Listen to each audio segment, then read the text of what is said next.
Professor Melly Mail, the hood postman, the hood journalist, the hooditian, you know the vibe.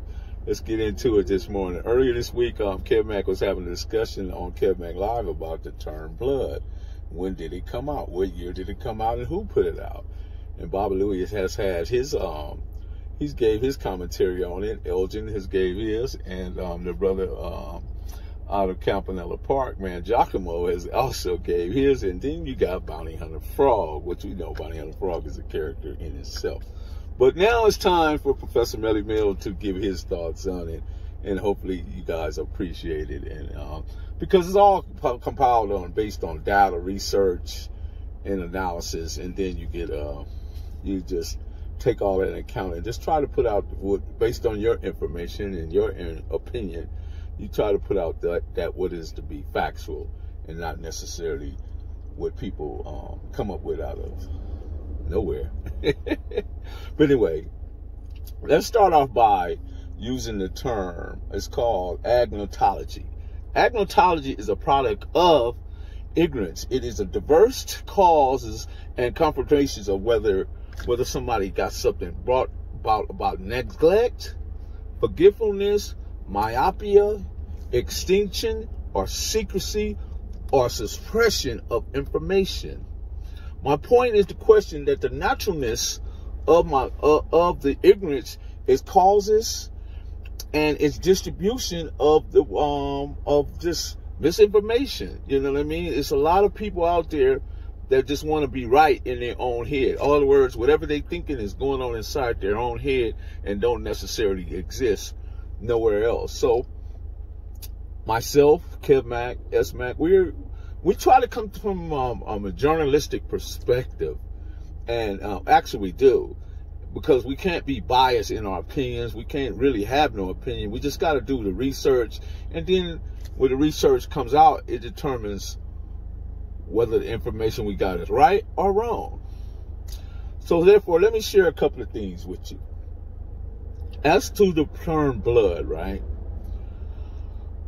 Few people have tried to claim it, but if you go back to, I don't remember what year that Bobby Lavender did his video, he's talking about the loan table. If you go back on YouTube, you'll see Bobby Lavender talking about the loan table. He's talking about the Crips, he's talking about the Pyrus, and he's talking about the Bishops. He doesn't use the term blood. He does not use it. And he was talking about 72, 73, right? Around about the time when the loan table was in existence.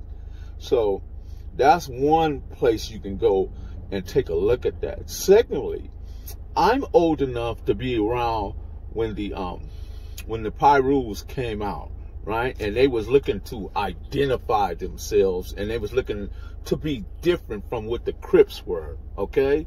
So they came out with the term Pyru, right? But they struggled a bit, because if you go back and look at the 71, 72 year where Pyrus wore blue Levi's and they wore the B-15s, the blue bomber jackets.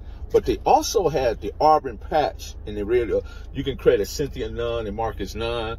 Those Nunns, all of them had that Auburn patch on the right side of the head. I don't know, did they have that to distinguish themselves from the Crip? And that's just my belief on that. It's not necessarily something that everybody else agree upon or disagree. But you can go back and maybe you can have that discussion with Cynthia, and she can tell you about that. So when you look at that, and you look at these people trying to identify with themselves, so we didn't know what they were. They were Pyrus, right? So we just took the name Root and started calling them roosters, right? But what they did, they embraced the word and identified with themselves as, you know, the Roos, okay? They cut it off and then reshaped it and repackaged it and put it out. We Roos, right? Professor Melly Mail, the hood postman, the hood journalist, the hooditian. Picking back up on the term Pyru, right? And the term blood, right? That being that the Pyrus were definitely trying to identify and find things that made them different from everyone else, and they embraced the term blood. And I believe this to be true around about 74, 75. But what's interesting about it is that in order for everybody else to not be seen as Pyrus, like, because you had a lot of anti-Crip gangs. You know, you had the bounty hunters, you had the Brims, you had the outlaws, you had the villains, you know what I mean? You had all these individuals, you had the Swans, the APBs, you know, numbers of people, right, that wasn't necessarily Pyrus. But the word blood was created somewhere along that time for is so everybody have some identity that was in common, to allow all these individuals to come together. And therefore, around that time, I believe that that's when this word was created. And I believe that the Pyrus were deeply involved in the creation of that word. So again, the agnotology of this is that it's just hood science, in which we look at ways in which doubt, ignorance about us is created. And one of those ways that it is created in this day and time, if you take a look at the what is going on today with today's gangbangers and hood members and all these different individuals, right? Tribes is what I like to call them. But then you got, okay, in this modern time, the modern people that participate in these acts they're comprised of 3 different elements. That's gangbanger, internet, and hip hop. Because when you take a look at the Lil Waynes and the Soulja Boys and the Bow Wows and anybody else that looks to stick their hand into that, it's all commercialized. And you know what I mean? These individuals came by because they wanted to identify with something, but it gave them hood clout, and it also allowed them to make enormous money. But they were talented enough to stay away from that in their cells, but somehow they chose to embrace that because it made them feel a sense of being, or being part of the blood nation, per se, you know.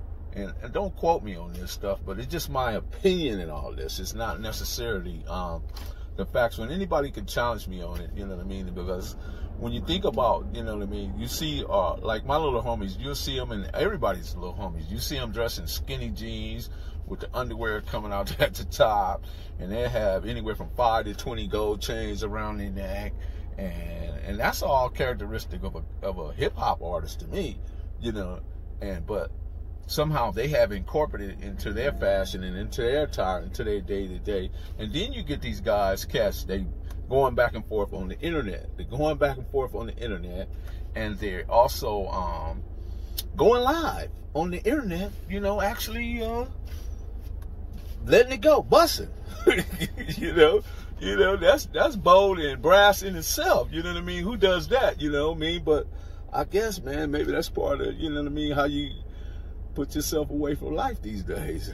This is the way I see it. But anyway, I'm Professor Melly Bell, the Hood Postman, the Hooditician, man. And shout out to Giacomo, Bounty Hunter Frog, and King Baba Louie and Elgin out there, man. You know what I mean? Because them brothers, man, them brothers been around. They know what they know. You know what I mean? And nobody's taken away from them.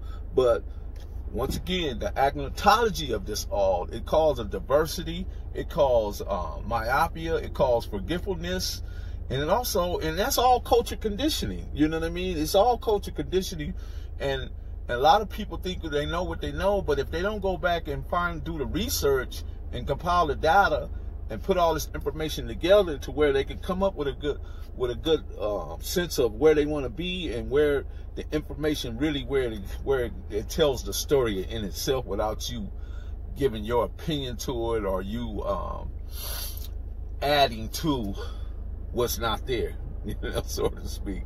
But anyway, Professor Melly Bell, the Hood Postman, you know the vibe. I'm out.